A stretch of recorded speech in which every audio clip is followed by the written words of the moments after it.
JP ನಗರದಲ್ಲಿ ಕುಮಾರಸ್ವಾಮಿ ತಮ್ಮ ಪುತ್ರನ ಜೊತೆಗೆ ದೇವಸ್ಥಾನಕ್ಕೆ ಬಂದಿದ್ದಾರೆ. ದೇವೇಗೌಡರ ಕುಟುಂಬ ಅಂದರೆ ಹೇಳಿ ಕೇಳಿ ಬಹಳ ಭಕ್ತಿ ಭಾವದ ಕುಟುಂಬ. ಅವ್ರದ್ದು ತುಂಬ ಭಕ್ತಿ ಶ್ರದ್ಧೆಯಿಂದ ಪೂಜೆ ಪುರಸ್ಕಾರಗಳು ನಡೀತಾನೆ ಇರ್ತವೆ. ನಾವು ನೋಡ್ತಾ ಇದ್ದೀವಿ ಜೆಪಿ ನಗರದ ದೃಶ್ಯಾವಳಿಗಳು.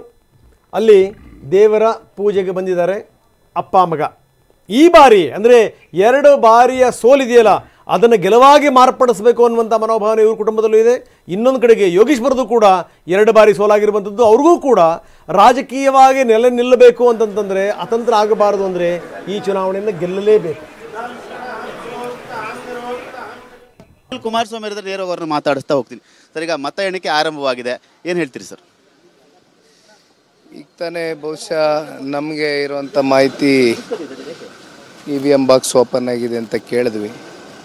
ಹಾಗಾಗಿ ಇನ್ನೂ ಭಾಳ ದೂರ ಹೋಗೋದಿದೆ. ನಾನು ಪ್ರಾರಂಭದಲ್ಲಿ ಚುನಾವಣೆ ಕಳೆದ ಬಳಿಕ ಒಂದು ಮಾತನ್ನೇ ಹೇಳಿದ್ದೆ. ನನಗೆ ಆತ್ಮವಿಶ್ವಾಸ ಇದೆ ಚನ್ನಪಟ್ಟಣ ತಾಲೂಕಿನ ಜನತೆ ಈ ಬಾರಿ ಒಬ್ಬ ಯುವಕನಿಗೆ ಅವಕಾಶ ಮಾಡ್ತಾರೆ ಅನ್ನೋದು. ನಿರಂತರವಾಗಿ ಸಕ್ರಿಯವಾಗಿ ಓಡಾಟವನ್ನು ನಡೆಸಿದಿರಿ, ಎಲ್ಲ ಕಡೆನೂ ಓಡಾಟ ನಡೆಸಿದಿರಿ. ಏನು ನಾಡಿ ಮಿಡಿತ ಹೇಗಿದೆ ಸರ್? ನಾಡಿ ಮಿಡಿತ ನೋಡಿದಾಗ ನನಗೆ ಧೈರ್ಯ ಹುಟ್ಟಿದ್ದೇನೆ ಹಳ್ಳಿಗಳು ಪ್ರವಾಸ ಮಾಡಿದಾಗ.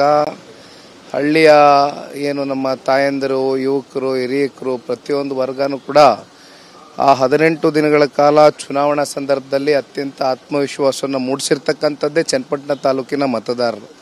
ಹಾಗಾಗಿ ಆತ್ಮವಿಶ್ವಾಸಕ್ಕೆ ಏನು ಕೊರತೆ ಇಲ್ಲ.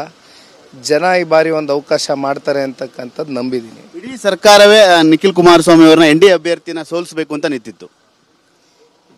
ಇವೆಲ್ಲದಕ್ಕೂ ಇವತ್ತು ತೆರೆ ಎಳಿತಕ್ಕಂಥದ್ದಕ್ಕೆ ಇವತ್ತಾಗಲೇ ದಿನ ಬಂದು ಆಗೋಗಿದೆ. ಹಾಗಾಗಿ ನೋಡೋಣ, ಇನ್ನೊಂದು ಸ್ವಲ್ಪ ಹೊತ್ತಲ್ಲೆಲ್ಲವೂ ಗೊತ್ತಾಗುತ್ತೆ. ಇದಿಷ್ಟು ನಿಖಿಲ್ ಕುಮಾರಸ್ವಾಮಿ ಅವರ ಮಾತು. ಯಾಕೆಂದ್ರೆ ಆತ್ಮವಿಶ್ವಾಸ ಇದೆ, ಗೆಲುವಿನ ಒಂದು ವಿಶ್ವಾಸ ಇದೆ ಅನ್ನೋ ಮಾತುಗಳು ಕೂಡ ಹೇಳ್ತಾ ಇರೋದು. ಈಗಾಗಲೇ